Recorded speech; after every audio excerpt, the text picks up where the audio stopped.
Hello friends, welcome back to my channel. ಇವತ್ತು ಎಲ್ಲರಿಗೂ ತುಂಬ ಇಷ್ಟವಾಗುವ ಈ ಒಂದು ಸೀಸನ್ ಫ್ರೂಟ್ ಆಗಿರೋ ಜಾಕ್ ಫ್ರೂಟ್ನಲ್ಲಿ ಹೇಗೆ ದೋಸೆ ಮಾಡೋದು, ಹಲಸಿನ ಹಣ್ಣು ದೋಸೆ ಅಂತ ಹೇಳ್ಕೊಡ್ತೀನಿ. ನನ್ನ ವಿಡಿಯೋನ ಹೋಗೋಕ್ಕಿಂತ ಮುಂಚೆ ಸ್ಕಿಪ್ ಮಾಡಿದ ಹಾಗೆ ನನ್ನ ವಿಡಿಯೋನ ನೋಡಿ, ಆಗಲೇ ಈ ಒಂದು ದೋಸೆ ರೆಸಿಪಿ ಹೇಗೆ ಮಾಡಿದ್ದೀನಿ ಅಂತ ಗೊತ್ತಾಗೋದು. ಸ್ಕಿಪ್ ಮಾಡಿ ನೋಡಿದ್ರೆ ನಿಮಗೆ ಗೊತ್ತಾಗಲ್ಲ. ಬನ್ನಿ ಹೋಗೋಣ, ಹೇಗೆ ಮಾಡೋದು ಅಂತ ನೋಡೋಣ. ಒಂದು ಬೌಲ್ ನಾನು ಹಲಸಿನ ಹಣ್ಣು ತೊಗೊಂಡಿದ್ದೀನಿ, ಕಾಯಿ ತುರಿ, ಒಂದು 3-4 ಏಲಕ್ಕಿ, ದೋಸೆ ಹಿಟ್ಟು ನೀವು ಇಡ್ಲಿ ಹಿಟ್ಟು ಯಾವುದಾದ್ರೂ ಪರವಾಗಿಲ್ಲ ತೊಗೊಬೋದು ನೀವು.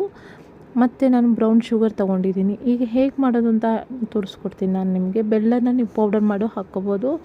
ಈಗ ಮಿಕ್ಸಿ ಜಾರ್ನಲ್ಲಿ ಕಾಯಿ ತುರಿ ಮತ್ತು 2-3 ಏಲಕ್ಕಿ ಹಾಕ್ಕೊತಾ ಇದ್ದೀನಿ. ಈಗ ಕಟ್ ಮಾಡಿ ಇಟ್ಟಂತಹ ಹಲಸಿನ ಹಣ್ಣನ್ನು ಹಾಕ್ಕೊತಾ ಇದ್ದೀನಿ. ಈ ಹಲಸಿನ ಹಣ್ಣನ್ನು ರುಬ್ಬಕ್ಕೆ ಹೋದಾಗ ಸಣ್ಣಕ್ಕೆ ನುಣ್ಣಕ್ಕೆ ರುಬ್ಕೋಬೇಕು, ಈ ಥರ ನೈಸಾಗಿ. ಆಲ್ರೆಡಿ ನಾನು ದೋಸೆ ಹಿಟ್ಟಿರುತ್ತಲ್ಲ ಅದರಲ್ಲೇ ಮಾಡ್ತಾ ಇರೋದ್ರಿಂದ ದೋಸೆ ಅಥವಾ ಇಡ್ಲಿ ಹಿಟ್ಟಲ್ಲಿ ನೀವು ಮಾಡ್ಬೋದು.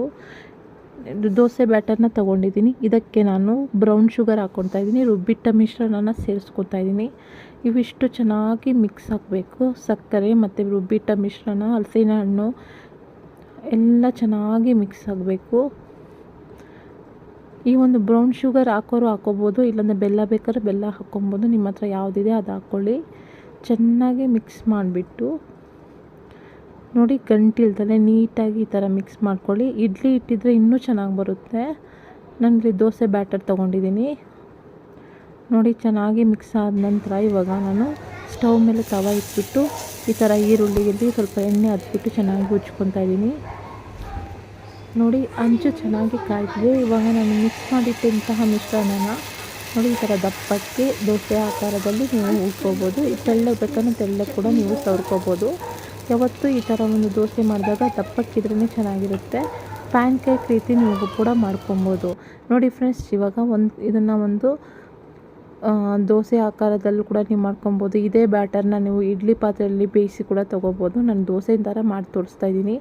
ತುಂಬ ಟೇಸ್ಟಿಯಾಗಿರುತ್ತೆ, ತುಂಬ ಚೆನ್ನಾಗಿರುತ್ತೆ. ನಿಮ್ಮ ಹತ್ರ ಪಡ್ಡು ಕಲ್ಲಿದ್ರೆ ಪಡ್ಡು ಥರ ಹತ್ತೋಸೋ ಕೂಡ ನೀವು ಮಾಡ್ಕೊಬೋದು. ಸ್ವೀಟ್ ಪಡ್ಡು ಥರ ತುಂಬ ಚೆನ್ನಾಗಿ ಬರುತ್ತೆ ನೋಡಿ. ಇವಾಗ 2 ಕಡೆ ದೋಸೆ ಹಂಚಿನಲ್ಲಿ ಹಾಕಿ ಈ ಒಂದು ದೋಸೆನ 2 ಕಡೆ ಬೇಯಿಸ್ಕೊತಾ ಇದ್ದೀನಿ. ಚೆನ್ನಾಗಿ ಬೆಂದಿದೆ ಇವಾಗ 2 ಕಡೆ. ಇವಾಗ ಸರ್ವಿಂಗ್ ಪ್ಲೇಟಲ್ಲಿ ಸರ್ವ್ ಮಾಡೋಕ್ಕೆ ಸಿದ್ಧ ಆಗಿದೆ. ಇದನ್ನು ತೆಗೆದು ಸರ್ವಿಂಗ್ ಪ್ಲೇಟಲ್ಲಿ ಹಾಕ್ಕೊಳ್ಳೋಣ ನೋಡಿ ಫ್ರೆಂಡ್ಸ್. ಎಷ್ಟು ಟೇಸ್ಟಿಯಾಗಿ ಒಂದು ಸೂಪರ್ವಾಗಿರೋ ಹಲಸಿನ ಹಣ್ಣಿನ ದೋಸೆ ಸಖತ್ತಾಗಿ ರೆಡಿಯಾಗಿದೆ. ಈ ಒಂದು ರೆಸಿಪಿನ ಮನೇಲಿ ಟ್ರೈ ಮಾಡಿ ನೋಡಿ. ಹೇಗೆ ಬಂತು ಅಂತ ಕಮೆಂಟ್ ಬಾಕ್ಸಲ್ಲಿ ತಿಳಿಸಿ. ತುಂಬ ಚೆನ್ನಾಗಿ ಬರುತ್ತೆ, ತುಂಬ ಟೇಸ್ಟಾಗಿರುತ್ತೆ. ನಾನು ಹೇಳಿದಂಥ ಇಂಗ್ರೀಡಿಯೆಂಟ್ಸ್ನ ಹಾಕಿ ನೀವು ಮಾಡಿದ್ರೆ ತುಂಬ ಚೆನ್ನಾಗಿರುತ್ತೆ ಫ್ರೆಂಡ್ಸ್. ಮತ್ತು ನೀವು ಹಿಟ್ಟು ಕಲಿಸ್ಕೋಬೇಕಾದ್ರೆ ಒಂದು ಪಿಂಚು ಉಪ್ಪು ಹಾಕ್ಕೊಳ್ಳಿ ಮತ್ತು ಸ್ವಲ್ಪ ಸೋಡಾ ಹಾಕ್ಕೊಳ್ಳಿ. ನಾನು ಇದನ್ನು ಮೊದಲು ಹೇಳೋದು ಮರ್ತಿದ್ದೆ, ಅದಕ್ಕೆ ಕೊನೆಗೆ ಹೇಳ್ತಾ ಇದ್ದೀನಿ. ಈ ರೆಸಿಪಿ ಇಷ್ಟವಾದಲ್ಲಿ ನನ್ನ ಚಾನಲನ್ನು ಲೈಕ್ ಮಾಡಿ, ಶೇರ್ ಮಾಡಿ, ಕಮೆಂಟ್ ಮಾಡಿ. ಮರೆಯದೆ ಸಬ್ಸ್ಕ್ರೈಬ್ ಮಾಡಿ, ಬೆಲ್ ಐಕಾನ್ ಆಲ್ ಅಂತ ಕ್ಲಿಕ್ ಮಾಡಿ.